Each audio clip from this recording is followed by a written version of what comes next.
पास जाने के लिए, क्योंकि मसीह पवित्र है। जो प्रभु को बुलाएगा वो उसके लिए ठहरेगा। तो यदि आपके अधर्म माफ कर दिए गए हैं तो आपके अंदर वो चिन्ह दिखाई देने चाहिए। शैतान की इमेज और परमेश्वर की इमेज दोनों के साथ नहीं रह सकते। प्यारे परमेश्वर, मैं धन्यवाद देता हूँ खुदावन, तेरी तारीफ करता हूँ प्रभु जी। और पिता, निश्चय संपूर्ण कलीसिया अपने हाथों को उठाए और परमेश्वर को महिमा दे आज के दिन के लिए कि परमेश्वर अपनी अद्भुत बातें हमें बताए। हे मेरे प्रभु, हम धन्यवाद देते हैं संपूर्ण कलीसिया जो ऑनलाइन है प्रभु। पिता, आप उन्हें आशीषित करें आज, और परमेश्वर भेद और रहस्य की बातों को बताएं प्रभु। हे परमेश्वर, प्रार्थना करते हैं कि आज हर एक के जीवन में प्रभु अपना विशेष कृपा होने दीजिए। और प्रभु, जो स्तुति किया गया है प्रभु, आपको ग्रहण योग्य होने पाए प्रभु जी, वो केवल आपकी महिमा के लिए है प्रभु, किसी मनुष्य के लिए नहीं परंतु आपके लिए है प्रभु जी। परमेश्वर, मैं धन्यवाद करता हूँ। हम सब प्रभु जी निश्चय आपकी महिमा में है प्रभु। खुदावन, आपकी तारीफ हो, आपकी बड़ाई हो प्रभु जी। और पिता, हर एक जन आज जो इस सेवकाई में शामिल है प्रभु, हर एक जन को आशीषित करें और अनुग्रहित करें आज यीशु मसीह के नाम में। आमीन, आमीन। प्रभु आप सबको बहुत बहुत आशीष दे। परमेश्वर के प्रियजनों, आप लोग कैसे हैं? निश्चय ही आप उम्मीद करते हैं कि आप सकुशल होंगे, क्योंकि यीशु मसीह आपके पास है, इसलिए आप सुरक्षित और आशीषित होंगे। प्रभु की कृपा और उसकी करुणा आपके लिए और आपके संपूर्ण परिवार के लिए है। परमेश्वर समय समय पर हमें अपने वचन से दिन प्रतिदिन हमें आशीषित करते हैं और हमें चेतावनी भी देते रहते हैं। पिता है ना आखिरकार वो, इसलिए हमें अच्छे अच्छे शब्दों से, अच्छे अच्छे वचनों से हमें आशीषित करता है, सामर्थी वचनों से हमें आशीषित करता है, हमें चंगा करता है। और फिर और हमें ऐसे जो प्रभु के और वचन है जो एक डांट के जैसा है हमारे जीवन में आता है, वो हमारे जीवन को सही करता है। यस, तो क्या आप उस वचन को ग्रहण करते हैं कि नहीं? कि केवल आशीष और आशीष लेना चाहते हैं? हाँ, सारे वचनों को आपको ग्रहण करना है, क्योंकि वो पिता है। जब आप गलत दिशाओं में चलेंगे तो आपको वचन देगा उसी तरीके से। वो हमें डांटेगा, है ना, वो हमें डांटता है और हमें कहता है कि सही दिशा में हो लीजिए। तो हमें दोनों प्रकार के वचनों को अपने जीवन में ग्रहण करना है, मतलब आशीष के वचन को भी और डांट के वचन को भी ग्रहण करना है। जैसा नीति वचन बहुत सारे शब्दों को बोलता है। डांट, जब कोई धर्मी जन डांटता है तो वो आपके सर पर के तेल के समान होता है, और फिर वो घटी नहीं होती है, बशर्ते आपको जिस तरीके से आप रिसीव करते हैं आशीषित वचनों को, समृद्धि के वचनों को, और भौतिक जीवन की बहुत सारी आशीषों के वचन जो प्रभु आपको देते हैं, तो आप उसे रिसीव करते हैं। उसी तरीके से हमें परमेश्वर के द्वारा दिए गए डांट के वचन को भी रिसीव करना चाहिए, और तब हम बहुत अच्छे रीत से चल पाएंगे। मेरे प्रियो, साइकिल दो पहिए होती है, दोनों पहिए जब तक नहीं होगा साइकिल आगे नहीं बढ़ेगा। मेरे प्रियो, गाड़ी में दो पहिए हैं, है ना, आगे और पीछे, तो साइकिल चलती रहती है। तो उसी तरीके से हमें ये दोनों प्रकार के वचन है, आशीष के वचन और डांट के वचन, हमें दोनों को अपने जीवन में लेना चाहिए आनंद के साथ। हाथ उठा के बोलिए, आनंद के साथ मेरे प्रियो, क्योंकि परमेश्वर वो पिता की तरह भूमिका निभाता है, क्योंकि पिता नहीं चाहता कि उसके बच्चे गलत दिशा में जाएं, और वो हमें जहां कहीं भी हम दाएं और बाएं मुड़ते हैं तो हमें तुरंत वो अपना वचन दे देता है, और उसका वचन हमारे कानों में आते हैं कि सावधान हो जा, उस चीज को मत कर जिसे मैंने मना किया है। तो मेरे प्रियो, आज के दिन में प्रभु आपसे कुछ महत्वपूर्ण बातों को करना चाह रहे हैं, तो आप सब तैयार हैं? परमेश्वर हमारे जीवन की बहुत सारी बातें, जब इंसान पैदा होता है तो बाइबल बताती है कि वो पाप से जन्म लिया। जब पाप से जन्म लेता है तो उसे जरूरत है कि उसका जीवन पवित्रता में जाए, या उसका जीवन पाप क्षमा उसके जीवन में होना चाहिए खुदावन के द्वारा, परमेश्वर के द्वारा। और जब तक ही उसके जीवन में पाप क्षमा नहीं होती, गुनाह नहीं क्षमा होते, उस पाप का जो लेवल है, जब तक प्रभु उसे उखाड़ कर पवित्रता का लेवल नहीं देता, धार्मिकता का लेवल नहीं देता, तब तक हमारे जीवन में बहुत सारी उलझनें बनी रहती हैं कि हम छोटी छोटी बातों को लेकर के लड़ाइयों में लग जाते हैं। छोटी छोटी बातों को लेकर के हम वो जो बातें सही हैं हमारे लिए, पर उस बात को हम गलत समझ लेते हैं। बस फर्क यह है कि हमारे जीवन में हम अधर्म तो करते हैं, पर उस अधर्म की माफी परमेश्वर से नहीं मांगते। हम हमारे अधर्म, हमारे गुनाह को जो प्रायश्चित किया गया वो परमेश्वर के बेटे यीशु मसीह के द्वारा वो किया जा चुका है। पर हम जब उस वचनों को अपने अंदर ग्रहण करते हैं तो वो हर बातें जो हमारे जीवन में घटेंगी और जो हमारे जीवन में घटने वाली हैं, वो हर बातों का संकेत, शब्दों को सुनिएगा, संकेत हमें पहले ही मिलेगा। जैसे कि कोई व्यक्ति आपको लड़ाना चाह रहा है पर आप लड़ना नहीं चाह रहे, ये जानकारी आपको कैसे मिली?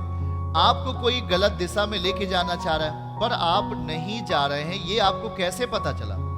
ये एक ऐसा वचन का प्रकाशन है, आत्मा का अभिषेक है। ये इसको हम आत्मा का अभिषेक कहते हैं, जो हमें पहले से ही वो चीजें मालूम हो जाएंगी। यदि हमें कोई बुराइयों में लेके जाना चाहता है तो हमें पता चल जाएगा कि ये हमें बुराइयों में लेके जाना चाहता है। यदि कोई हमें किसी तरीके का हमारा घात करने के लिए, वो हमारा हानि करने के लिए योजना बना रहा है, हमें मालूम पड़ जाएगा। आखिरकार ये ऐसा क्यों हो पाता है? क्योंकि आप अपने जीवन में प्रभु को साथ लिए हुए हैं।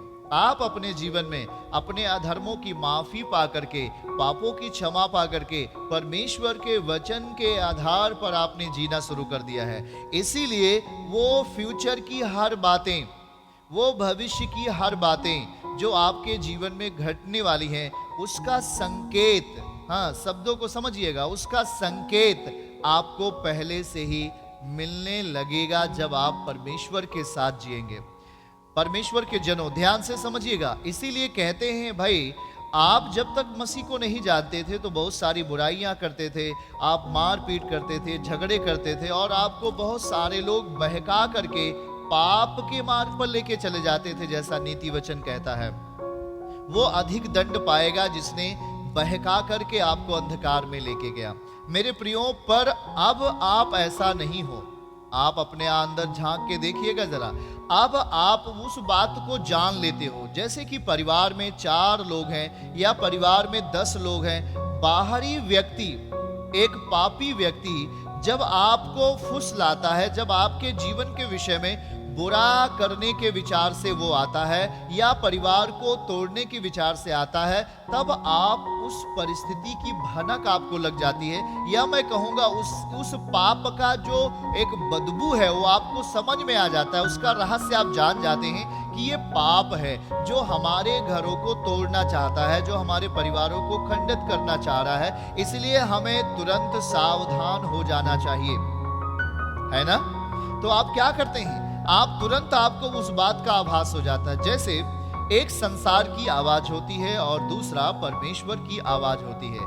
मेरे प्रियो, जब संसार की आवाज आपके पास आती है तो वो आपको पाप करने के लिए आपको दबाव डालेगा, आपको गुनाह करने के लिए दबाव डालेगा। जैसे कि आज के समाचार पत्रों में, आज के समाचार पत्रों में जब उसको देखा तो बहुत ही दर्द हुआ कि 2 बहनें थी, जो एक लिखा है कि वो कुएं में कूद गई, आत्महत्या कर ली, और एक फांसी लगाकर आत्महत्या कर ली। मेरे प्रियो, जो संसार है वो आपको, जो संसार की आत्मा है मैं कहूँगा, वो आपको बुराई करने के लिए प्रेरित करेगी, वो आपको अंधकार में लेके जाने के लिए आपके अंदर काम करेगी। पर हमें इस बात से बचने के लिए परमेश्वर हमें हमारे जीवन के अधर्मों को और हमारे पापों को क्षमा करता है। हमारे अधर्म जब क्षमा हो जाते हैं तो अधर्म की जो पावर है, ध्यान से सुनिएगा, हमारे अधर्म जब क्षमा हो गए तो हमारे अंदर की जो अधर्म की पावर है वो खत्म हो जाती है। अधर्म की पावर का मतलब, यदि आपके अधर्म गुनाह, यदि अधर्म नहीं क्षमा हुए, पाप नहीं क्षमा हुए, ध्यान से सुनिए, यदि इसका मतलब हम संसार में यदि जीवन जी रहे हैं अधर्म में, तो वो अधर्म आपको खा गए, आपको खा जाएगा। आज नहीं तो 4 दिन के बाद वही अधर्म आपको मारेगा। जैसे कि 4 मित्र दारू पीने वाले थे और वो कहा जाता है गहरे दोस्त थे। आज के 6 महीने पहले ये खबर आई, वो चारों मित्र दारू पीते थे और तमाम प्रकार के गलत कामों में लिप्त थे। पर वो एक दिन ऐसा हुआ कि उसी चारों मित्र में एक मित्र की हत्या कर दी जाती है। और हत्या करने वाले कौन लोग हैं? वही 3 मित्र एक साथ हो गए और एक व्यक्ति को अलग करके वहां पर उसकी हत्या हो गई। मेरे प्रियजनों, जरा सोचो, वो जो संसार की मित्रता है, वो जो संसार का लव है, संसार का प्रेम है, वो एक धोखे का प्रेम है। क्योंकि जब अधर्म है उनके अंदर तो अधर्म प्रेम नहीं करता है। अधर्म का प्रेम कभी सच्चा नहीं होता है। जो पाप का प्रेम होता है वो कभी सच्चा हो ही नहीं सकता। इसलिए जो उसका भविष्य है, जो उस व्यक्ति का भविष्य है, एक दिन खत्म हो जाएगा समय से पहले। और वो परिवार को आशीष देने के बजाय अपने परिवार को दुखी कर देता है, अपने परिवारों को शोकित करके वो चला जाता है। कारण है उसके अधर्म नहीं क्षमा हुए, उसके गुनाह नहीं क्षमा हुए। आप ध्यान से समझिएगा, आज यीशु मसीह महत्वपूर्ण क्यों है? क्या कभी आपने इस बात के बारे में सोचा है कि परमेश्वर का पुत्र यीशु मसीह क्यों महत्वपूर्ण है? और जो उसका वचन है पूरब से पश्चिम, उत्तर से दक्षिण क्यों अतिवेग से भाग रहा है? कभी आपने इसके बारे में सोचा कि यीशु मसीह, कुछ लोग कहते हैं यीशु ये एक नया प्रभु है हमारे लिए। मेरे प्रियो, आप जब जन्म नहीं लिए थे, कहता है कि गर्भ से ही मैंने तुझ पर चित्त लगाया। पर आज आपने अगर यीशु को जाना है तो वो आपकी दिशा को सही करेगा। पर समझिएगा, आप प्रभु को जैसे ही अपने जीवन में लाते हैं, आपकी संसार की गतिविधियां जो बुराइयों की होती हैं, जो अधर्म की गतिविधियां होती हैं, प्रभु उसको ठप कर देता है, प्रभु उसको रोकता है। मेरे प्रियो, परमेश्वर क्यों महत्वपूर्ण है? परमेश्वर का पुत्र सामर्थी है। और इसीलिए पिता ने यह आवश्यकता समझा कि जब तक मनुष्य के अधर्म नहीं माफ होंगे, पाप नहीं क्षमा होंगे, उसका फ्यूचर बिल्कुल अंधकार में रहेगा। मेरे प्रियो, जरा समझिए, दाऊद की घटना को हम याद करें तो दाऊद परमेश्वर का एक अच्छा आराधक था। दाऊद परमेश्वर के लिए बहुत अच्छा बलिदान था, बलिदान चढ़ाता था, धन्यवाद के भजन गाता था और वो बहुत ही आज्ञाकारी था। पर इतना आप समझिएगा कि दाऊद के टाइम में परमेश्वर ने भवन बनाने की अनुमति नहीं दी।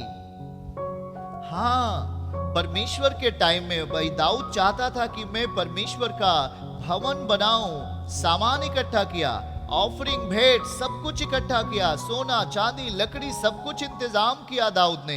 पर परमेश्वर ने कहा, दाऊद तू मेरा भवन नहीं बना सकता। मालूम है, आपने इसको कभी पढ़ा है, ध्यान दिया है? क्यों नहीं? क्यों परमेश्वर ने उसे रोक दिया?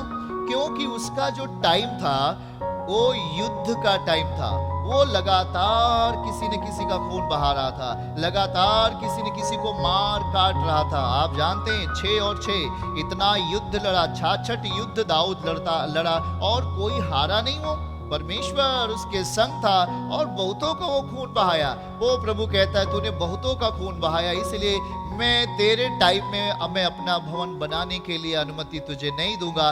तेरे बाद आने वाली पीढ़ी, ओ जो सुलेमान है, उसके द्वारा में आने वाले वंश के द्वारा में मैं अपना भवन बनाऊंगा। और आप जानते हैं सुलेमान का वंश कैसा था? शांति का वंश था प्रियो। उसमें किसी तरीके का युद्ध नहीं हुआ और 40 साल सुलेमान ने राज किया और वो बुद्धिमानी का, हाँ बहुत बुद्धिमान, इतना बड़ा आत्मा का तेज था उसके पास, बुद्धि, परमेश्वर का बुद्धि था। या मैं कहूंगा कि वो एक शांति का टाइम था। ओ बिल्कुल शांति, अलौकिकता की शांति थी और उसमें किसी तरीके का युद्ध सुलेमान ने नहीं किया और 40 साल राज किया। प्रियो जरा समझिएगा, आज हमारे अधर्म, जिस इंसान के अंदर अधर्म होते हैं, जिस इंसान के अंदर पाप का अधिकार होता है, वो उस व्यक्ति को नीचा लेके जाता है। कभी आपने इस बात को आपने ध्यान दिया है कि नहीं? यदि 10 लोग में यदि एक व्यक्ति गुनाह में है, एक व्यक्ति पाप में है, तो उन 9 लोगों को परेशानी खड़ा कर देता है। एक पापी बहुत सारी भलाइयों का नुकसान करता है, एक पापी बहुत सारी भलाइयों को खत्म कर देता है। मेरे प्रियो, हाँ, इसीलिए आज हमारे आपके जीवन में जो अधर्म है, जो पाप है, उसको क्षमा होना बहुत बड़ी बात है। मेरे प्रियो, हम इस बात को पढ़ेंगे जब पहला यूहन्ना 3 अध्याय उसके 8 वचन को हम वह आपके सामने पढ़ना चाहेंगे। पहला यूहन्ना की किताब 3 अध्याय और उसका 8 पद हम आपके लिए पढ़ेंगे। हमारे साथ आप खोलें पहला यूहन्ना और उसका 3 अध्याय और उसका 8वीं आयत यदि हम आपके लिए पढ़ें तो ध्यान से सुने उसमें क्या लिखा है। बाइबल का वचन बताता है, जो कोई पाप करता है वो शैतान की ओर से है। आपने कभी इस पर आपने ध्यान दिया मेरे भाई और बहनों?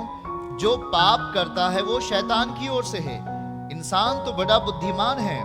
आप संसार में देखेंगे तो उसे अंग्रेजी भी आएगी, गणित भी आएगा और वो कई भाषाओं को बोल भी सकता है, पर वो ध्यान से सुने वो पाप करता है। उसके अंदर संसार का ज्ञान बहुत है, उसके अंदर संसार की शक्ति है, वो बहुत पाप करता है। परंतु देखिए लिखा, क्योंकि शैतान आरंभ ही से पाप करता आया है, परमेश्वर का पुत्र इसलिए प्रकट हुआ है कि शैतान के कामों का नाश करे। मेरे प्रियो, पर परमेश्वर का बेटा प्रकट हुआ है ताकि शैतान के कामों का क्या करे? नाश करे।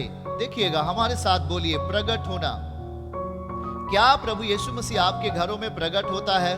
तो देखिएगा, वो आपके संसार के जैसा नहीं है प्रकट होना। परमेश्वर का वचन जब आपके जीवन में दिया गया है तो वो परमेश्वर का वचन आप जब उसे अपने जीवन में फॉलो करते हैं, जब उसको अपने जीवन में ग्रहण करते हैं, तो अब आपके जीवन में अधर्म माफ होते हैं, पाप क्षमा होते हैं और प्रभु अपने आप को आपके जीवन में प्रकट करेंगे।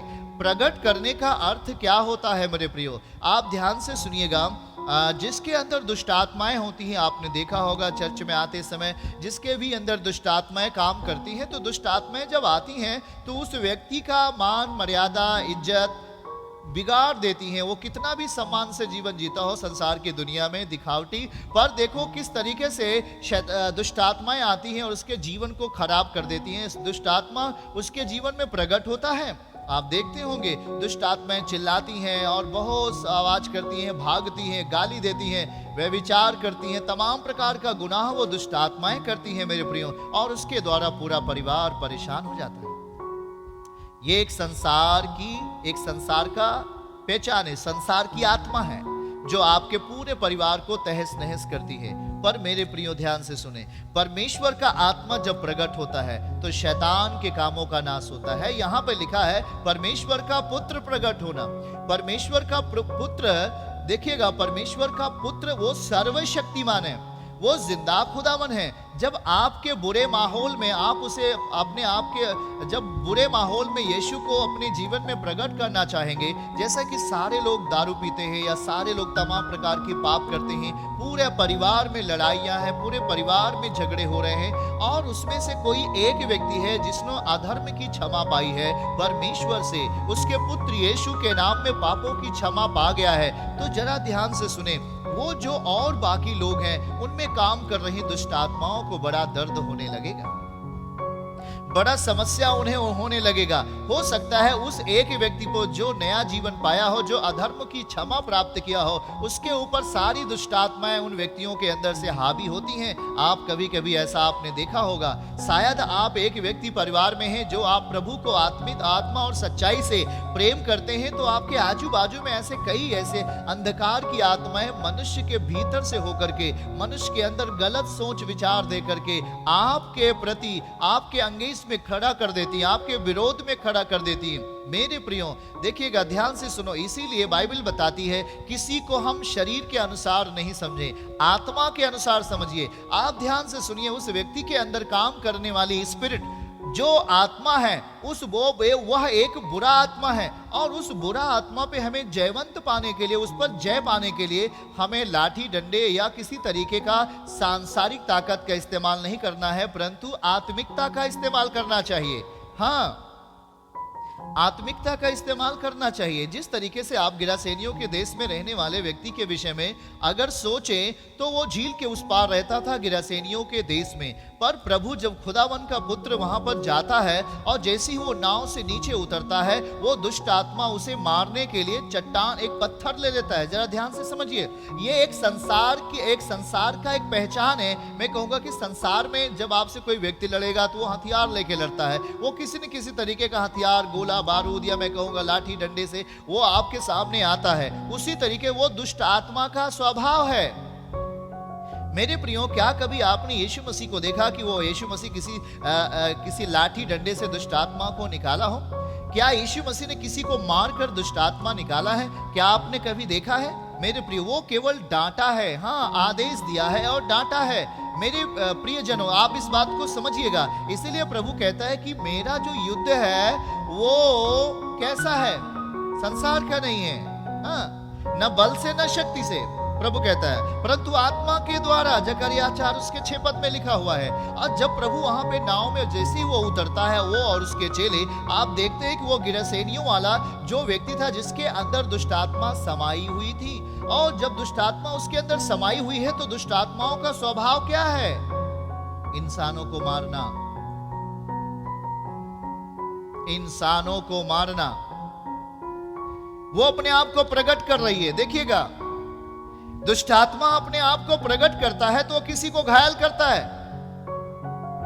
जब आप देखिएगा, परिवार में बहुत सारे लोग रहते हैं और वहां पर किसी न किसी के अंदर से जब वो परमेश्वर के निकट नहीं होता है या नहीं होती है, वो बहन हो या भाई हो या माता और पिता, जो कोई भी परमेश्वर के निकट नहीं होता है, वहां पर दुष्ट आत्माएं उनके जीवन में काम करती हैं और उस एक के द्वारा पूरे परिवार को तोड़ने लगती हैं। मेरे प्रियो, परंतु परमेश्वर ने आपको जयवंत किया है। आमीन बोलिए, हालेलुया। प्रभु ने आपको जयवंत किया है। और देखिएगा, जैसे ही गिरासेनियों के देश में वो दुष्ट आत्मा देखता है, एक बड़ा सा पत्थर लेकर मारने के लिए परमेश्वर के पुत्र यीशु मसीह के पास आ जाता है। आपने देखा, जैसे ही वो परमेश्वर के पुत्र के पास पत्थर लेकर मारने के लिए आया, प्रभु वहां से भागा नहीं डर के मारे। आप जानते हैं, क्योंकि परमेश्वर ने वचन में लिखा है, शैतान का सामना कर, वो तुम्हारे सामने से भाग जाएगा। आमीन, हालेलुया। मतलब दुष्ट आत्माओं का सामना करना है मेरे प्रियो, अंधकार की शक्तियों का सामना करना, खड़े हो जाना है, वो भाग जाएगा। और वो वहां प्रभु खड़े रहे, और जैसे ही वो सामने आता है, उसके हाथों से पत्थर जो है नीचे गिर जाता है और कहता है, प्रभु तो क्या तू हमें अविनाश करने आया है? मुझे अथाह गड्ढे में न डाल। और वो गिड़गिड़ाने लगा, वो गिड़गिड़ाने लगा। वही दुष्ट आत्मा को बांधने के लिए जिस मनुष्य के अंदर था, मोटे मोटे साकलों से बांध दिया जाता था और वो तोड़ डालता था। ये आप जरा समझिए, मोटे मोटे साकल वो तोड़ देता था। पर वो आज वो जिसके सामने आ गया है, वो कोई इंसान नहीं है, वो कोई उसके अंदर संसार की आत्मा नहीं है, वो तो परमेश्वर की आत्मा से भरा हुआ है। आमीन, पवित्र आत्मा से भरा हुआ है, वो खुद परमेश्वर है। क्या आपके अंदर भी ऐसी है? आप भी कभी कभी सामना आप करते हैं, आपके सामने भी बहुत सारी लड़ाइयां होती हैं, आपके सामने बहुत सारे झगड़े होते हैं। पर ध्यान से सुने, अगर आप इस बात का ट्राई करना चाहते हैं तो मैं आपको तरीका बताता हूं। जहां कहीं भी झगड़े होते रहे, आप वहां पे जाइए, कुछ मत बोलिए वहां पर। अगर दोनों टीम में दोनों तरफ से झगड़े हो रहे हैं, आपको लग रहा है कि दोनों झगड़े बहुत ज्यादा हो जाएंगे, तो सिर्फ आपको प्रार्थना करने की जरूरत है। और आत्मा में आप जब आंखें बंद करेंगे तो दोनों तरफ दुष्ट आत्माएं आपस में लड़ा करके दोनों परिवार को तोड़ना चाहती हैं। आप जैसे ही प्रार्थना शुरू करेंगे मेरे प्रियो, और दुष्ट आत्मा, अंधकार की शक्तियों की पावर खत्म होती हुई दिखाई देगी, बुझती हुई दिखाई देगी। और थोड़ी देर के बाद देखेंगे दोनों व्यक्ति थक जाएंगे और अपने अपने घर चले जाते हैं और झगड़े खत्म हो जाते हैं। हाँ मेरे प्रियो, ये सच्चाई है, ये सच्चाई है। क्योंकि परमेश्वर का पुत्र इसलिए प्रकट हुआ ताकि शैतान के कामों का नाश हो। वो उसको प्रकट करने का मौका तो दो आप, कि परमेश्वर का पुत्र प्रकट हो। हाँ, आप उसे मौका नहीं देते हैं। आप भी संसार की आत्मा में होकर के आप उस लड़ाई में शामिल हो जाते हैं। मैं कहूंगा, कितना भी बड़ी लड़ाइयां क्यों ना हो, आप जानते हैं आज मसीहत पूरे देश के लिए दुआ करती है, आज मसीहत पूरे राष्ट्र के लिए, पूरे विश्व के लिए प्रार्थना करती है। जहां भी लड़ाइयां शुरू होती हैं, जब प्रार्थनाएं शुरू होती हैं, तो उसका प्रतिफल ये आता है कि लड़ाइयां खत्म हुई हैं, लड़ाइयां खत्म हुई हैं। क्योंकि परमेश्वर का आत्मा दोनों तरफ से अंधकार की शक्तियों को खत्म करता है और वहां शांति स्थापित होती है। हाँ, आज ऐसे बहुत सारे परिवारों में हैं। आप देखिएगा कि वो जिस तरीके से दुष्ट आत्मा पेश आ रहा था, वहां पे एक पत्थर लेकर प्रभु के पास आता है। आप समझिएगा कि शैतान क्या करता है। वो हमें घायल करना चाहता है, उसके पास हथियार है, वो हमें मारना चाह रहा है, वो हमें नाश करना चाह रहा है अपने दुर्वचनों के द्वारा, अपने गलत नीतियों के द्वारा, अपने गलत उद्देश्यों के द्वारा वो हमें खत्म करना चाहता है। तो क्या आप उस गलत उद्देश्य में आप शामिल हो जाएंगे क्या? ध्यान से समझिएगा। इसीलिए प्रभु ने कहा है कि अंतिम दिनों में हमें जो पेड़ होता है उसके फल कैसे हैं हमें पहचानना पड़ेगा। मेरे प्रियो, लगता है कि शैतान भी उसी तरह है, परमेश्वर भी उसी तरह है। आप उसके फलों से पहचानोगे। दोनों पेड़ आपके नजदीक होंगे। हाँ, दोनों पेड़ आपके नजदीक होंगे। परमेश्वर का पेड़ भी होगा, शैतान का पेड़ भी होगा, पर उसके फलों से हमें पहचानने की जरूरत है। जैसे ही प्रभु सामने खड़े हुए, पहला फल समझ में आया कि वो पत्थर लेकर प्रभु को मारने के लिए दौड़ा है। वो मारने वाला जो एक आत्मा है, यह एक फल है, एक शैतान की ओर से है, यह दुष्ट आत्मा की ओर से है। जैसे ही भी कभी लड़ाइयां शुरू होती हैं तो एक ही व्यक्ति बहुत धीरजवंत है, शायद वो परमेश्वर को जानता है, उसके अंदर परमेश्वर का फल है, पर दूसरी तरफ देखते हैं कि वो दुष्ट आत्मा उसको इस्तेमाल कर रही हैं।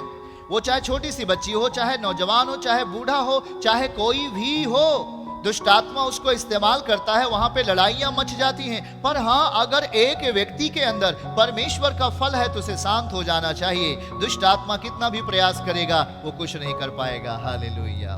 मेरे प्रियो, यही है परमेश्वर के पुत्र को प्रकट होना। परमेश्वर का पुत्र जब प्रकट होगा तो शैतान के कामों का नाश होगा। हमारे अधर्म, हमारे गुनाह माफ कर दिए जाते हैं। तो हमारे अंदर जो लड़ाइयां होती हैं, हमारे माइंड में जो लड़ाइयां चलती रहती हैं, जो एक युद्ध का मैदान है, यहां से लड़ाइयां खत्म होने लगती हैं जब हमारे पाप क्षमा हो जाते हैं, जब हमारे गुनाह माफ हो जाते हैं। जरा आगे ध्यान से पढ़िएगा, हम आपके लिए एक वचन पढ़ेंगे और वहां पे लिखा है कि अंधा बरतिमाई, मरकुस 10वां अध्याय में और 46 पद से लेकर के 52 पद तक हम आपके लिए पढ़ेंगे। वे एरीहो में आए और जब वह और उसके चेले, एक बड़ी भीड़ एरीहो से निकलती थी, तब तिमाई का पुत्र बरतिमाई, एक अंधा भिखारी, सड़क के किनारे बैठा हुआ था। यह सुनकर कि यीशु नासरी है, पुकार पुकार कर कहने लगा, हे दाऊद की संतान, यीशु मुझ पर दया कर। और बहुतों ने उसे डांटा कि वो चुप रहे, और वह और पुकारने लगा, हे दाऊद की संतान, मुझ पर दया कर। तब यीशु ने ठहर कर कहा, उसे बुलाओ। और लोगों ने उस अंधे को बुलाकर उससे कहा, ढाढ़स बांध, उठ, वह तुझे बुलाता है। और वह अपना कपड़ा फेंक कर शीघ्र उठा और यीशु के पास आया। इस पर यीशु ने उससे कहा, तू क्या चाहता है कि मैं तेरे लिए करूं? अंधे ने यीशु से कहा, हे रब्बी, यह कि मैं देखने लगूं। यीशु ने उससे कहा, चला जा, तेरे विश्वास ने तुझे चंगा कर दिया है। और वह तुरंत देखने लगा और मार्ग में यीशु के पीछे हो लिया। मेरे प्रियो, जरा आप ध्यान से समझिए। एक अंधा व्यक्ति है जो कई सालों से अंधा था और वो आज एरीहो के मार्ग पर है, सड़क के किनारे है, एक ऐसा माहौल में है कि जो पूरा माहौल श्रापित है। एरीहो श्रापित हुआ है बहुत पहले। आप समझ लीजिए, एरीहो जब उस समय यहोशू के टाइम से ही श्रापित कर दिया गया था। वो श्राप का है आदि, वहां पे नियंत्रण। वो पूरी तरीके से अंधा जीवन जी रहा है, अंधा, उसका जीवन अंधा है। वो उसका पूरी तरीके से, देखिएगा, जब आपकी आंखें अंधी है तो आपका पूरा जीवन किस तरीके से आप जी पाएंगे, बड़ा मुश्किल हो जाता है मेरे प्रियो। यहाँ पर उसका आत्मिक अंधापन भी है और भौतिक अंधापन भी है, दोनों तरीके से अंधा है। पर वहां पर देखिएगा, जैसे ही वो प्रभु के चलने की आहट सुनता है, वो परमेश्वर को पुकारने लगता है। क्या आप में ये उत्साह आता है मेरे प्रियो? जब आप किसी को रोते हुए देखते हो तो क्या परमेश्वर से आप पुकारते हैं, हे मेरे प्रभु, उस पर दया और कृपा करें? क्या आप बुलाते हैं? आपको बुलाना चाहिए। यहाँ पे अंधा बरतिमाई बुलाता है और वो तेजी से बुलाना शुरू करता है अपने प्रभु यीशु मसीह को। वो तेजी से बुलाता है, उसको लग रहा है मेरा प्रभु है जो मेरे लिए, मेरी आंखों में ज्योति प्रदान कर सकता है, मेरे जीवन को सही कर सकता है। और वो लगातार अपने प्रभु को बुलाता रहा। प्रभु रुका। आमीन, हालेलुया। आपके लिए भी है, आप लगातार बुलाइए, हताश मत होइए। यदि परिवार में किसी प्रकार की दुष्ट आत्माएं हैं, आपके बिजनेस में, आपके व्यवसाय में कहीं भी अंधकार की शक्तियां काम कर रही हैं, तो आप परमेश्वर को बुलाना मत छोड़िए मेरे प्रियो। आप प्रभु को लगातार बुलाते रहिए। परमेश्वर ठहरता है कि उसका काम है ठहरना। वो जो उसको बुलाता है वो उसके लिए ठहर जाता है। आमीन, तेजी के साथ। जो प्रभु को बुलाएगा वो उसके लिए ठहरेगा। अंधा बर्तिमाई का जीवन देखिए, भौतिक रीत से अंधा, आत्मिक रीत से अंधा, पर ध्यान से सुनिए, आज वो पूरी तरीके से उसका भविष्य बनने पर है। आमीन, हालेलुया। जब आपका भविष्य बनने को रहता है, जब आपका जीवन नया होने को रहता है मेरे प्रियो, तो बहुत सारी तकलीफें आपको दबाने का प्रयास करती हैं। दुष्ट आत्माएं और तमाम प्रकार के सामाजिक और आर्थिक परिस्थितियां आपको दबाने पे लगी रहती हैं कि ये निश्चय ही परमेश्वर को पुकार ना सके। कुछ ही देर में अंधा बर्तिमाई अंधा नहीं कहलाएगा। कुछ ही देर में अंधा बर्तिमाई की भौतिक आंखें, आत्मिक आंखें दोनों खुलने जा रही हैं। मेरे प्रियो, आपके जीवन में भी ऐसा होता है।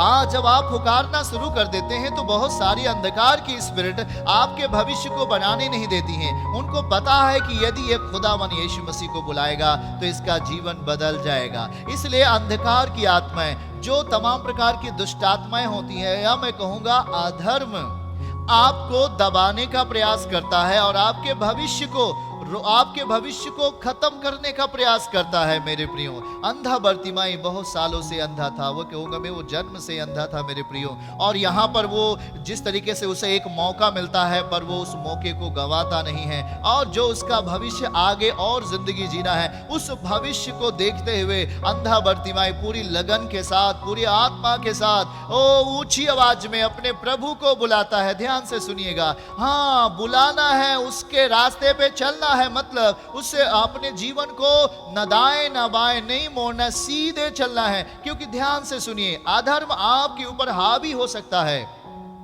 समस्याएं आपके ऊपर हावी होने का प्रयास करती हैं, पर आप लगातार अपने आप को प्रभु की ओर बढ़ाते जाइए, प्रभु की ओर बढ़ाते जाइए। हो सकता है कि आपको 1 महीने, 2 महीने, 4 महीने कोई फल नजर ना आए, हाँ, कोई भी प्रतिक्रिया आपके जीवन में ना हो, पर आपको परेशान होने की जरूरत नहीं है।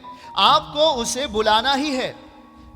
अधर्म आपके ऊपर अधिकार करना चाहेगा, पाप को आपको दबाना चाहेगा, और चारों ओर की जो गंदी परिस्थितियां हैं वो आपको पीछे ढकेलने का प्रयास करेगी मेरे प्रियो। पर ध्यान से सुनिए, अंधा बर्तिमाई की तरह वो लगातार बुलाता रहा, वो लगातार पुकारा, और वहां लिखा है कि परमेश्वर ने उसकी आवाज सुनकर वो ठहर कर कहा, उसे बुलाओ।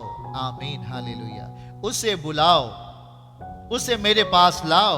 और जैसे ही वो अंधा बर्तिमाई वहां चलने के लिए तैयार हुआ, तो जरा ध्यान से समझिएगा, वह अपना कपड़ा फेंक कर शीघ्र उठा। ध्यान से सुनो, अगर इस पर हम नजर डालें, वह अपना कपड़ा फेंक करके प्रभु के पास जाने के लिए तैयार हुआ। जो अंधा भिखारी था, उसके ऊपर कौन सा कपड़ा रहा होगा, किस तरीके का कपड़ा रहा होगा? मैं कहूंगा कि वो समाज का गंदा धब्बा, या समाज का गंदा माहौल, वह गंदे सोच, गंदे विचार, गंदी धारणाएं उसके जीवन में जब कब्जा की रही थी। और जब वो मसीह को बुलाया, जब मसीह ने कहा उसे मेरे पास बुलाओ, और जब वो मसीह के पास जाने के लिए तैयार हुआ, तो अपने जीवन से तमाम गंदी धारणाओं को, जो फटे कपड़े के समान है मेरे प्रियो, गंदे विचार जो फटे कपड़े के समान है मेरे प्रियो, जो तमाम प्रकार के पाप का नियंत्रण, गुनाह का, अधर्म का जो एक नियंत्रण था फटे कपड़े के समान, उस अंधा बर्तिमाई ने उसे फेंक दिया। आमीन, उसे फेंक दिया, और वो फेंक करके मसीह की तरफ दौड़ने लगा। आमीन, हालेलुया। आप अपने जीवन में फल को पाना चाहते हैं, हाँ, हमें मालूम है, आप अपने जीवन में मसीह के द्वारा बहुत बड़ी आशीषें पाना चाहते हैं मेरे प्रियो। हाँ, आप अपने भविष्य को सही करना चाहते हैं मेरे प्रियो, लेकिन आप ये तब होगा जब आप अपने जीवन से अंधा बर्तिमाई की तरह अधर्मों की माफी, मतलब कपड़े फेंक देना होगा, पुराने कपड़े फेंक देना होगा, पुरानी सोच, पुराने विचार, पुराने दुष्कामनाएं। यदि आप नशा करते हैं तो आपको छोड़ना पड़ेगा। यदि आप लड़ाई, यदि आप कहीं गुनाह पाप करते हैं, आपको त्यागना पड़ेगा मसीह के पास जाने के लिए, क्योंकि मसीह पवित्र है, वो सामर्थी परमेश्वर है। और तो आप उसके पास जाइए, वो माफी आपको देता है, आपको आपके गुनाहों को क्षमा करेगा, आपके अधर्मों को माफ करेगा वो। पर आपको छोड़ करके, आपको पश्चाताप करके उसके पास जाना पड़ेगा। और वो कहता है यस, उसे बुलाओ कि, और तब जब वो जाने के लिए तैयार होता है तो अपने पुराने कपड़े को फेंक करके वो अंधा बरतिमाई जाता है। हालेलुया मेरे प्रियो। और वहां पे लिखा है, बड़ी एक महत्वपूर्ण बातें होती हैं जैसे ही वो कपड़ा फेंक कर जाने के लिए होता है। और वहां पे लिखा, जब वो पुकारने लगा तो मेरे प्रियो वहां पे लिखा हुआ है कि बहुत सारे लोगों ने डांटा, बहुत सारे लोगों ने डांटा, पर वो नहीं माना। जब मसीह ने उसे बुलाया तो वो कपड़ा फेंक करके मसीह की तरफ दौड़ गया। हालेलुया मेरे प्रियो, अधर्म को साथ मत लेके जाओ। आप शैतान की मेज और परमेश्वर की मेज दोनों के साथ नहीं रह सकते। संसार के साथ भी रह रहे हैं, परमेश्वर के साथ भी रह रहे हैं, ऐसा आप अपना जीवन नहीं जी सकते। आप नष्ट हो जाएंगे मेरे प्रियो। आप समझिएगा, आपके अंदर का अधर्म आपको खा रहा है, आपके अंदर के गलत नीतियां आपको समाप्त कर रही हैं मेरे प्रियो। और जब हम बाइबल के एक वचन को और पढ़ेंगे और हम आ जाते हैं नीति वचन और 17 अध्याय जब हम खोलेंगे मेरे प्रियो, नीति वचन उसका 16 अध्याय आ जाइए।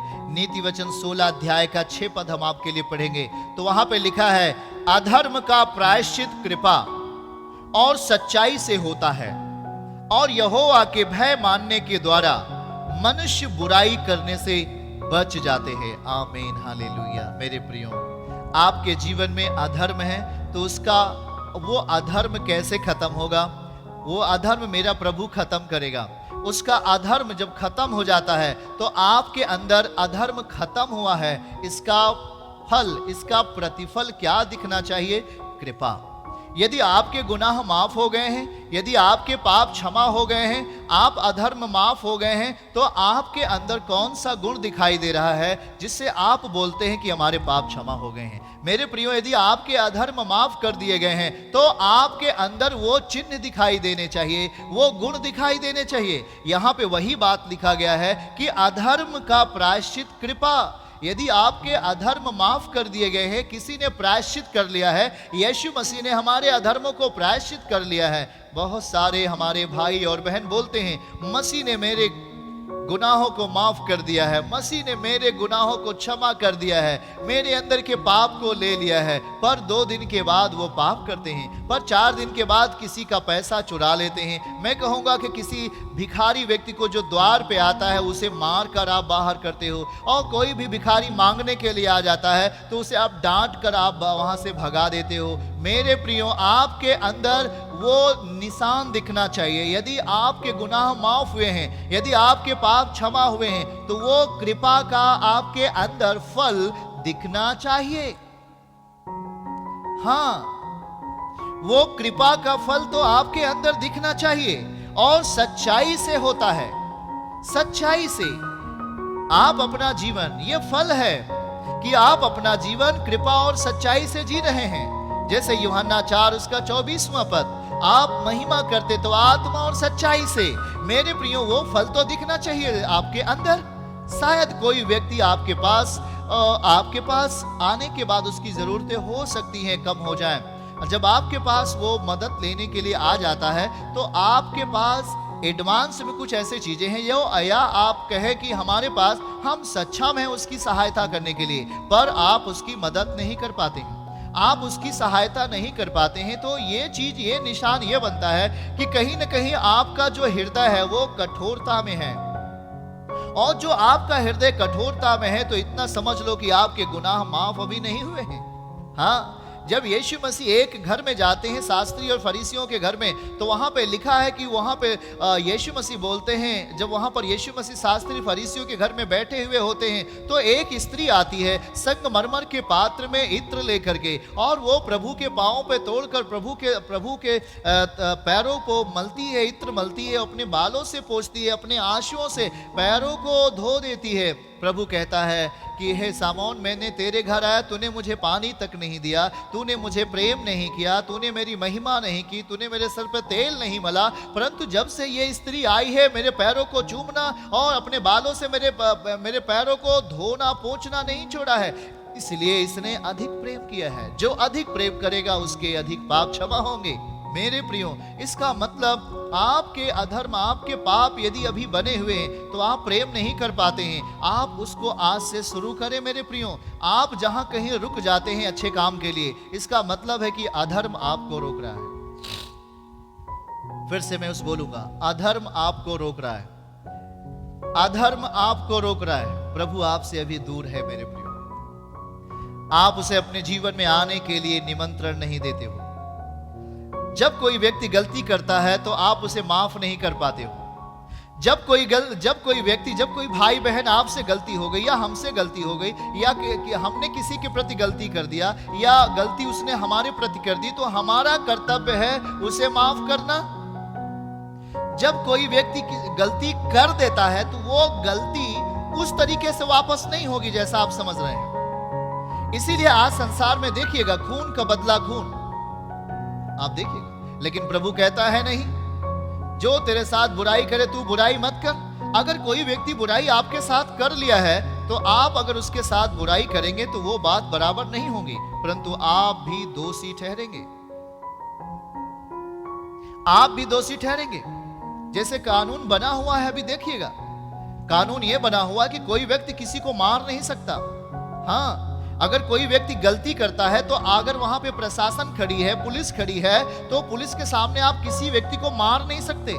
आप भी दोषी ठहर जाएंगे। भले भी आप अच्छे हो, पर आप किसी बुरे व्यक्ति को मार रहे हो प्रशासन के सामने, यह आपका अधिकार नहीं है। वो प्रशासन का काम है दंड देना। बाइबल बताती है हाकिम का काम है दंड देना। हाकिम किसके लिए है? बुराई करने वालों के लिए। मेरे प्रियो, जरा आप समझिएगा इसी बात को। तो आज बहुत बड़ी भूल हो रही है। बहुत बड़े वचन को बताकर कोई फायदा नहीं, पर यदि आप इन छोटे शब्दों को समझ लेंगे तो निश्चय ही अनंत जीवन आपका होगा, आपका होगा। कई साल पहले उड़ीसा में किसी प्रभु के दास को जला दिया गया था। गाड़ी में आप सब लोग जान रहे हैं, पर उसने, उनकी पत्नी ने उन लोगों को माफ किया। मेरे प्रियो, आप कहते यदि माफ करोगे तो माफ किए जाओगे। हाँ, क्योंकि हर एक इंसान गलती कर सकता है। आप भी और हम भी गलती कर सकते हैं। हाँ, गलती कर सकते हैं हम अब मेरे प्रियो। इसीलिए हमें माफी हमारे लिए बहुत जरूरी है, क्षमा हमारे लिए बहुत जरूरी है। इसीलिए अधर्म का जो प्रायश्चित है वो कृपा का एक फल है और सच्चाई एक फल है। ये कृपा और सच्चाई आपके जीवन से दूर ना होने पाए। और यही तो वचन अगर हम खोलें, भजन 101 हमारे साथ आप खोलिए। भजन 101 हमारे साथ आप खोलते जाइए मेरे प्रियो। भजन 101 और वहां पे लिखा है 4 वचन। भजन 101 4 वचन। टेढ़ा स्वभाव मुझसे दूर रहेगा। देखिएगा, टेढ़ा स्वभाव मुझसे दूर रहेगा, मैं बुराई को जानूंगा भी नहीं। हाँ, आप परमेश्वर के साथ जी रहे हो परंतु टेढ़ा स्वभाव लिए हो। आप प्रभु यीशु मसीह के साथ हो पर बुराई को आप अपने मन में रखते हो और आप कहते हो मसीह मेरा उद्धारक है।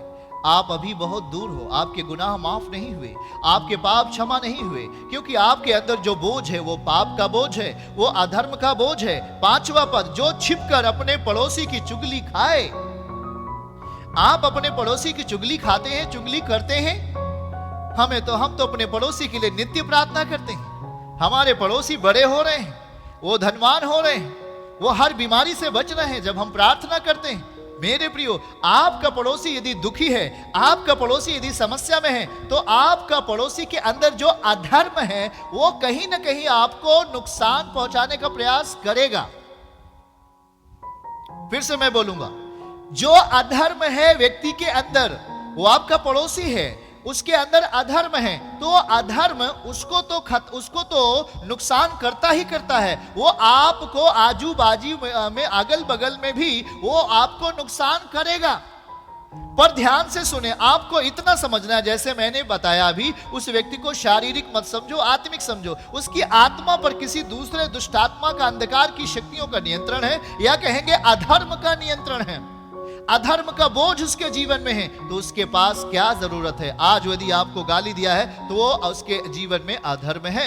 यदि वो आपको आज मारा है तो उसके अंदर कहीं ना कहीं कुछ अधर्म का मन है जो काम कर रहा है। इसलिए मेरे प्रियो, हमें उसके लिए घुटने टेक कर दुआ करना है और परमेश्वर पिता की दया को मांगना है उसके जीवन में। एक दिन आप भी तो ऐसे थे, एक दिन हम भी तो ऐसे थे जो गुनाह में जीवन जीते थे, मैं कहूंगा अधर्म में जीवन जीते थे। कोई गाली देता था तो हम भी गाली तुरंत उसे दे देते थे। हाँ, कोई मारता था तो हम भी उसे मार देते थे। आपके अंदर सहने की क्षमता नहीं थी, आपके अंदर किसी तरीके का एक मैं कहूंगा आत्मिकता का माहौल नहीं था, पूरी तरीके से अधर्म था।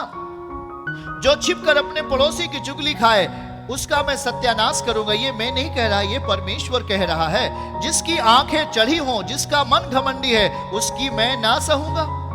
उसे तो गिरना ही गिरना है एक दिन, उसे तो गिरना पड़ेगा एक दिन। मेरी आंखें देश के विश्वास योग्य लोगों पर लगी रहेंगी, वे मेरे संग रहें। जो खरे मार्ग पर चलता है वही मेरा टहलुआ होगा। आमीन बोलिए हालेलुया। ऑनलाइन सारे लोग हालेलुया, ओ हालेलुया। मेरी आंखें, परमेश्वर की आंखें किस पर लगी रहेंगी? मेरी आंखें देश के विश्वास योग्य लोगों पर लगी रहेंगी, वे मेरे संग रहें। ये प्रभु बोल रहा है। आप किसके संग रहना चाहेंगे? शैतान के साथ में या परमेश्वर के साथ में? तो आपको परमेश्वर के प्रति विश्वास योग्य बनना पड़ेगा। विश्वास योग्यता, जब हम विश्वास योग्यता में चलते रहते हैं तो कभी कभी सीजन ऐसे आता है कि हमें हो सकता है थोड़ा से दिक्कत हो, थोड़ा से हमारे शरीर को प्रॉब्लम हो सकता है थोड़े समय के लिए। पर मेरे प्रियो, जैसे ही आप फ्यूचर का रास्ता तय करेंगे सब कुछ सही हो जाएगा, क्योंकि यहां लिखा है जो खरे मार्ग पर चलता है वही मेरा टहलुआ होगा। जो छल करता है वो मेरे घर के भीतर ना रहने पाएगा, उसे रहने का कोई गुंजाइश ही नहीं है। जो छल करेगा वो यीशु मसीह के साथ नहीं रह सकता।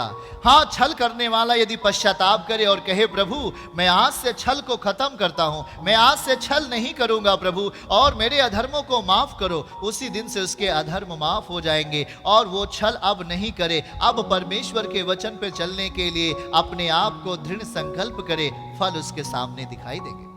अब उसके परिवार में जो खुद वो तमाम प्रकार के गुनाह करता था, पाप करता था, अब वो खत्म होता हुआ दिखाई देगा। अब आप उस व्यक्ति के जीवन में भलाई आप देखेंगे। और लिखा है जो झूठ बोलता है वो मेरे सामने बना ना रहेगा। जो झूठ बोलता है, मेरे प्रियो सावधान हो जाइए।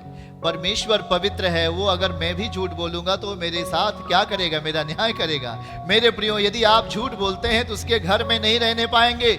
जरा समझिएगा, वो लिखा है भोर ही भोर को मैं देश के सब दुष्टों का सत्यानाश किया करूंगा, और इसलिए कि यहोवा के नगर सब अनर्थकारियों को नष्ट करो। मेरे प्रियो, अनर्थकारी अधर्मी उसके संग रह नहीं पाएंगे। रहने का एक ही चांस है, यदि मैं खुदा के साथ आ जाऊं और अपने अधर्मों को माफी मांग लूं, प्रभु मेरे अधर्म को क्षमा कर। जैसे नीति वचन 16 अध्याय 6 पद में लिखा है, अधर्म का प्रायश्चित कृपा है और सत्यता है, सच्चाई है।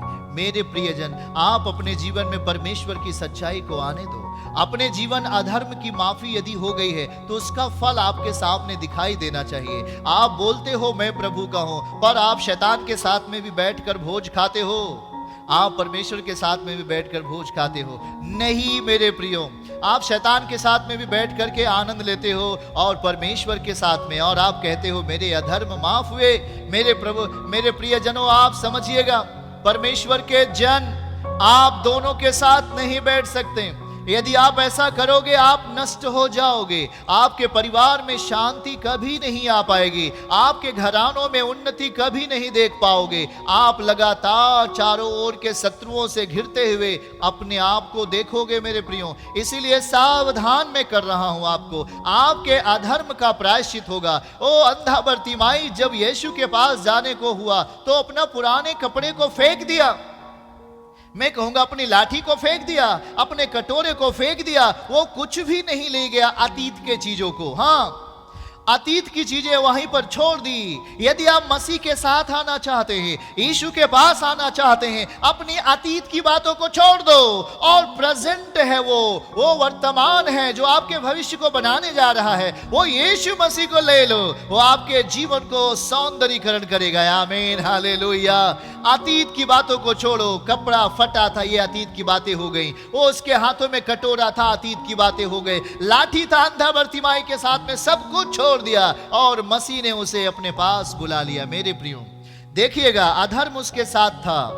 अंधा बर्तिमाई के साथ में बहुत सारी चीजें, बुराइयां, मैं कहूंगा फटा कपड़ा, इसका मतलब वो पाप में था, अधर्म में था। परंतु परमेश्वर ने अधर्मियों को अपने पास बुलाया है तो अधर्म लेकर नहीं जाना है, अधर्म को छोड़ करके जाना पड़ेगा। आमीन, हालेलुया।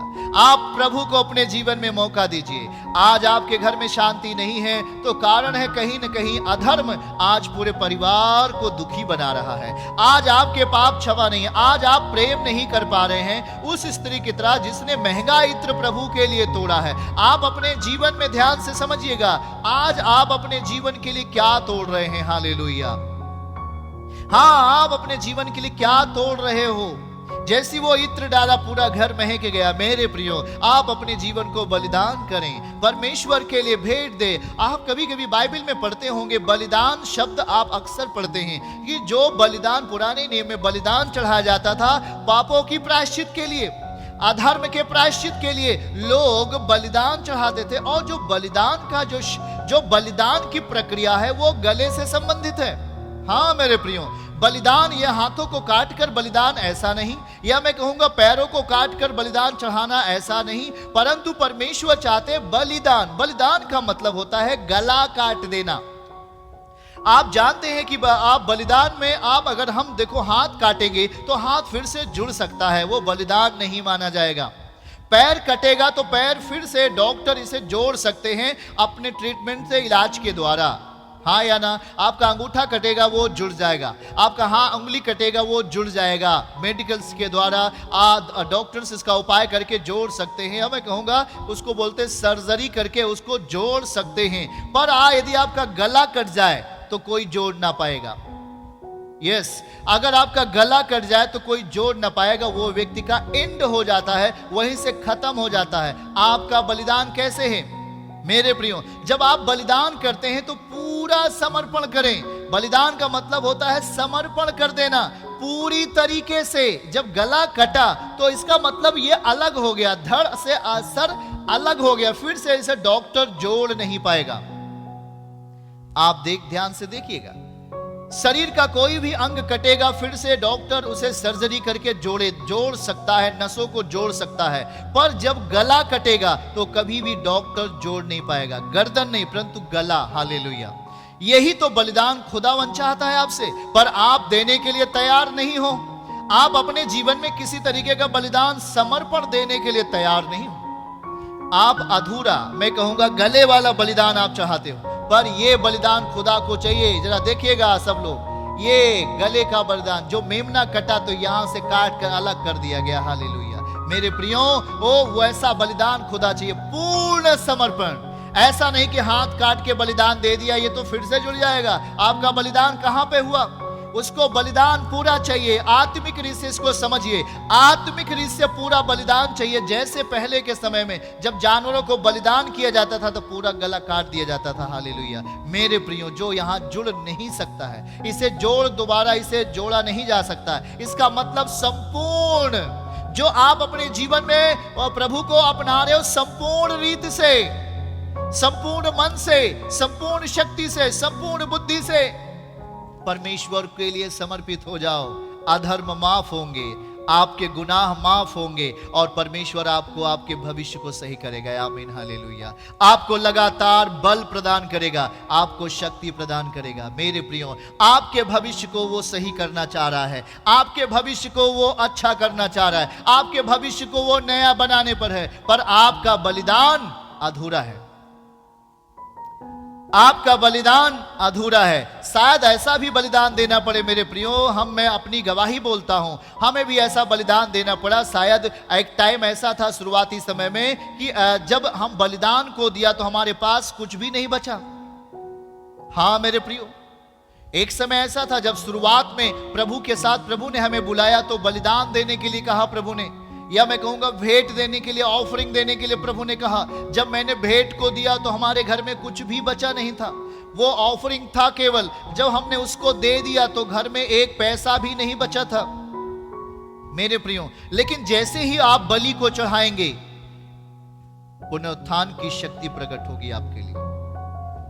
आमीन बोलिए। जब आप बलिदान को चढ़ाएंगे, मेरे प्रियो ध्यान से समझिए, बहुत सारे लोग परमेश्वर के प्रभु के भवन में बहुत सारे भेंट को लेके आते हैं मेरे प्रियो, और बहुत सारे तो बहुत कठोर हो चुके हैं। वो तो परमेश्वर के लिए कुछ देना नहीं चाहते, वो प्रभु के महिमा के लिए अपने आप को समर्पित नहीं करना चाहते। जैसा लिखा है, अधर्म का प्रायश्चित कृपा है, उस कृपा को वो दिखाना नहीं चाहते और बोलते हैं कि मैं अधर्म, मेरा पाप क्षमा हो गया है, मेरा गुनाह माफ हो गया है। किस हैसियत से आप बोलते हैं? किस हैसियत से आप बोलते हैं कि मेरे पाप क्षमा हो गए, मेरे गुनाह माफ हो गए? आपने पौलुस को देखा, दमिश्क में वो जा रहा था बहुत सारी कलीसियाओं को नष्ट करके, वो कलीसिया को नष्ट करने के लिए। पर ध्यान से सुनिएगा, जब वो परमेश्वर उसके सामने प्रकट हुआ तो उसका जीवन बदलता है, फिर वो पिछले जीवन में वापस नहीं जाता है, और उसके जीवन में जब मसीह आ जाता है तो उसका फल उसके आंखों के सामने या दुनिया के सामने दिखाई देता है। लोग कहते हैं, लोग डरते थे, अरे ये तो कल कलीसियाओं में बहुत ही लोगों को सता रहा था, पर आज वो उसी का प्रचार करता है, वो उसका फल है। मसीहत का फल आप में दिखना चाहिए। कहां दिखाई दे रहा है? आप बोलते हैं मेरे पाप क्षमा हो गए, मेरे गुनाह माफ हो गए हैं, पर उसका फल कहां दिखाई पड़ रहा है? मेरे प्रिय जनों, कहीं आप भूल तो नहीं कर रहे हो? कहीं आप धोखे में तो नहीं पड़े हो? हाँ, बहुत सारे विश्वास योग्य लोग हमारे बीच में हैं, हमारे चर्च में हैं, बहुत सारे लोग हैं। जब वो उस खेती का पहला अंश कमाते हैं तो खुदा के लिए अर्पित करने के लिए आ जाते हैं। ओ, बहुत देखकर प्रसन्नता होती है और एक ठंडक आता है कि ऐ मेरे खुदा, तू ऐसे लोगों को तू आशीष देने के लिए तैयार है। हाँ मेरे प्रियो, कलीसिया लालची नहीं है, परंतु कलीसिया जो खुदावन यीशु मसीह है, इसी बात को तो देखना चाहता है। अरे एक बूढ़ी स्त्री थी जो सारे लोग दान दे रहे थे, आपने पढ़ा है कि नहीं पढ़ा? पर वहां पे देखिए, एक बूढ़ी स्त्री जब देती है दान को तो यीशु अपने चेलों को बुलाता है और कहता है, इधर आओ और देखो उस महिला को जिसने सब कुछ दान दे दिया, जिसने सब कुछ समर्पित कर दिया, मतलब पूरी तरीके से बलिदान कर दिया। वही बात परमेश्वर के लेखे में महत्वपूर्ण है मेरे प्रियो। आपका अधर्म क्षमा हुआ तो अधर्म का प्रायश्चित कृपा, यह बाइबल का वचन बता रहा है। नीति वचन 16:6, अधर्म का प्रायश्चित कृपा, तो वो कृपा आपके जीवन में कहां है? बोलते हैं मैं कृपा नहीं कर सकता, आप बोलते हैं मेरे बस का कुछ भी नहीं है, मेरे पास तो केवल 10 रुपए है, मेरे पास तो केवल 50 रुपए है, और मांगने वाला कोई आ जाता है तो ध्यान से सुने, हो सकते हैं आप परखे जा रहे हो सकते हैं आप परखे जा रहे हो मेरे प्रियो। जब आप परमेश्वर का भय मानकर, परमेश्वर का वचन बताता है तू भय के साथ दया कर और तुन्हें आग से झपट ले, जो आग में है, गुनाह की आग में है, पाप की आग में है, तू उनसे झपट कर बाहर निकाल और तू भय के साथ दया कर। आज हमें दया करना है। आश्रम की सेवकाई, बहुत सारे लोगों का अन्य सामग्री बहुत सारे लोगों को बांटा, अभी तक वो कार्य चल रहा था मेरे प्रियो। बहुत सारे जरूरतमंदों को हम लोग दिया जो कभी हमें जानते नहीं थे, जो हमारे लोगों को कभी नहीं जानते थे। प्रशासन साथ था और उन लोगों को दिया गया, जा करके उन लोगों के पास पहुंचाया गया जिसके पास अन्य नहीं था। आप कहोगे इन लोगों को भी दिया गया। हाँ, ऐसा नहीं कि जिनके पास था, जिन लोगों के पास नहीं था उन लोगों के पास जा करके दिया गया जो प्रभु की सामर्थ्य थी। मेरे प्रियो, क्यों, क्या मुझसे कोई बोला है कि तुम जाकर के अन्य सामग्री बांटो? मेरे प्रियो, क्योंकि मैं मन का धनी हूं। आमीन, हालेलुया। मैं आत्मा में धनी व्यक्ति हूं, और जो आत्मा में धनी है वो भौतिकता में धनी है। आमीन, बोलिए हालेलुया। भय के साथ दया करना, ये जो दया किया तो ये एक फल है, ये एक फल है, मसीहत का फल है ये। मेरे प्रियो, आपके जीवन में ये चीजें होनी चाहिए। आने वाला टाइम हम लोग अपने भविष्य को अच्छा बनाएं। मेरे प्रियो, हमारे जीवन में जो तमाम प्रकार की समस्याएं हैं, दुर्बलताएं हैं, वो सब सारी समस्याओं को प्रभु दूर करेगा और आपके परिवार की परिस्थिति को अच्छा करेगा, आपके रोगों को चंगा करेगा, वो सब कुछ करेगा, पर अपने जीवन से अधर्म का प्रायश्चित कृपा और सच्चाई।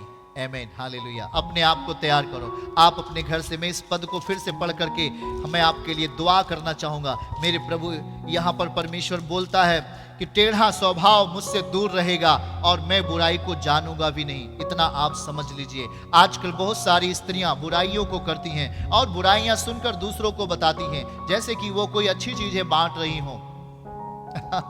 बहुत सारी लोग ऐसे हैं जो बहुत सारी बुराइयों को सुनेंगे और वो बुराइयों को दूसरों को भी बताएंगे, जैसे कि लगता है कि वो कोई उन्हें अमृत मिल गया हो, और वो पचा नहीं पाती हैं क्योंकि उनके अंदर अधर्म इस बात को उनको उत्तेजना बढ़ा देता है कि वो उस काम को वो करती हैं, और वहां पर बहुत सारे मामले को गड़बड़ कर देती हैं। मेरे प्रियो, अगर हमारे अधर्म माफ हुए, हमारे गुनाह क्षमा हुए, हम बुराई को सुनेंगे पर बुराई खत्म हो जाएगी अपने आप। आमीन। टेढ़ा स्वभाव अंदर है, ये एक अधर्म है। आप टेढ़ा स्वभाव, कोई भी गंदगी सामने आएगी, वो गंदगी आप दूसरों तक पहुंचाने में आपके अंदर का अधर्म काम करेगा। लेकिन जब अधर्म हमारे माफ हो जाएंगे, क्षमा हो जाएंगे, तो टेढ़ा स्वभाव आएगा और खत्म हो जाएगा। शैतान का स्वभाव आएगा, वो खत्म हो जाएगा। मेरे प्रियो, इसलिए अपने आप को आप तैयार करो। आपका परिवार पहली सेवकाई है। आप बहुत सारे लंबा सेवकाई कर रहे हैं, पर आप अपने घर से पहली सेवकाई को स्टैब्लिश करें।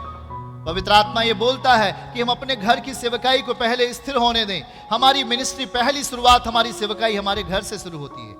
हमारी भाई बहन, हमारे माता पिता, हमारे बच्चे, संतान, वहां से सेवकाई शुरू होती है, और उस सेवकाई को शुरू करने के बाद ही आप बाहर जाएंगे। यदि आपकी घर की सेवकाई सही नहीं है तो आप बाहर की सेवकाई नहीं कर पाएंगे, क्योंकि अधर्म आपको पीछे खींचेगा और आपको दबा देगा। हमारी सेवकाई पहले घर से शुरू हो, और घर के लोगों को निश्चय ही हम आत्मा में लेकर उन्हें चलें, और उनके लिए आंसू बहाकर उन्हें खुदा के राज्य में उद्धार के मार्ग पर लेके आए। आपके आने वाला फ्यूचर आपके लिए बेस्ट होगा, बेटर होगा। आमीन, हालेलुया।